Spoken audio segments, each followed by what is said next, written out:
سیاست پر بات کرنا محال ہو گیا ہے۔ ایک دوسرے کے خلاف اتنی نفرت پیدا کر دی گئی ہے کہ سیاسی رہنما تو ایک دوسرے کے متعلق جو کہتے ہیں وہ سب کے سامنے ہے۔ ان سیاسی جماعتوں اور رہنماؤں کے ووٹرز اور سپورٹرز تو تمام حدیں ہی پار کر رہے ہیں۔ بلکہ اگر یہ کہا جائے کہ غلاظت اور گندگی کا کھلا اظہار کیا جا رہا ہے تو بے جا نہ ہوگا۔ پہلے تو ایک دوسرے کے رہنماؤں کے متعلق ہر ممکنہ بیہودہ بات اور مذاق کیا جاتا ہے، اور پھر اگر سیاسی سوچ کا اختلاف دوستوں، رشتہ داروں اور جاننے والوں کے درمیان ہے تو وہاں بھی معاملہ ہلکی پھلکی لڑائی تک تو پہنچ ہی جاتا ہے۔ جو عمران خان کا سپورٹر ہے تو اس کے لیے عمران خان کی ہر بات پتھر پر لکیر ہے۔ یہی حال نواز شریف، مریم اور آصف زرداری اور مولانا فضل الرحمان کے ووٹرز اور سپورٹرز کا ہے۔ اپنا لیڈر کوئی غلط بات بھی کرے تو وہ ٹھیک، مخالف ٹھیک بات بھی کرے تو غلط۔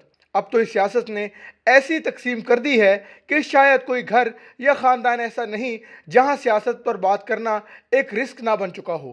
صحافیوں کے لیے یہ رسک بہت بڑھ چکا ہے۔ انہوں نے ہر سیاسی عمل پر اپنی رائے دینی ہے اور ان کو اپنی اسی رائے کی وجہ سے سوشل میڈیا کے ذریعے سخت رد عمل کا سامنا کرنا پڑتا ہے۔ اگرچہ جس سیاسی تقسیم کی میں نے اوپر بات کی ہے اس کا کئی صحافی شکار ہو چکے ہیں، جس کی وجہ یہ ہے کہ وہ توازن قائم رکھنے میں ناکام رہے اور یہ صاف محسوس ہو رہا ہے کہ وہ کسی ایک سیاسی رہنما کی محبت یا کسی دوسرے سیاسی رہنما کی نفرت میں حقیقت بیان کرنے سے قاصر ہیں۔ لیکن اگر کوئی ایمانداری سے بھی اپنی رائے دے دے تو وہ بھی سیاسی جماعتوں کی سوشل میڈیا ٹیموں اور عام سپورٹرز اور ووٹرز کے غیظ و غضب کا شکار ہو جاتا ہے۔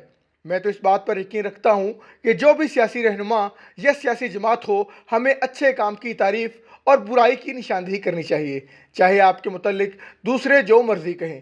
کسی بھی سیاسی رہنما یا سیاسی جماعت کی اندھی تقلید خطرناک ہے، اور یہ ہماری سیاست کا وہ المیہ ہے جس نے پوری قوم کو جکڑ لیا ہے اور جس کی وجہ سے نفرت بڑھ رہی ہے اور معاشرتی تقسیم گہری سے گہری ہو رہی ہے۔ میں نے جب نواز شریف کی سزا پر سوال اٹھائے اور 2018 الیکشن کو پولیٹیکل انجینئرنگ جانا تو تحریک انصاف کی سوشل میڈیا ٹیم نے برا بھلا کہنا شروع کر دیا، گالم گلوچ بھی کی اور لفافہ صحافی ہونے کا لیبل بھی چسپاں کیا۔ اب جب میں عمران خان کے نکالے جانے کے لیے انفیئر مینز کے استعمال پر اعتراض کر رہا ہوں اور اس کی مخالفت کر رہا ہوں تو سوشل میڈیا پر نون لیگ کے حمایتی مجھ پر لعن طعن کر رہے ہیں۔ مجھے نہ ہی پہلے والوں کی گالم گلوچ سے فرق پڑا اور نہ ہی انشاءاللہ اب والوں کے حملوں سے گھبرانے والا ہوں۔ میں نے ماضی میں جو غلط ہوا بغیر کسی دشمنی اور عناد کے اسے غلط کہا، تو آج جو غلط ہو رہا ہے اس پر کیوں خاموش رہوں، اپنی آواز کیوں نہ اٹھاؤں؟ دوسروں کو خوش کرنے کے لیے اگر بات کرنی ہے یا کسی ایک جماعت یا رہنما کے حق میں ہی بات کرنی ہے تو ایسا میں نے نہ پہلے کیا اور نہ اب کروں گا۔ موجودہ حالات میں اپنی معلومات کی بنیاد پر رائے کا اظہار کر چکا ہوں۔ میری معلومات کا ذریعہ اپوزیشن کے وہ افراد ہیں جو بہت کچھ جانتے ہیں۔ پھر جو کچھ سندھ ہاؤس میں دنیا نے دیکھا، کیا وہ جائز تھا؟ میں ایسے میں عمران خان کو نکالے جانے کی حمایت نہیں کر سکتا۔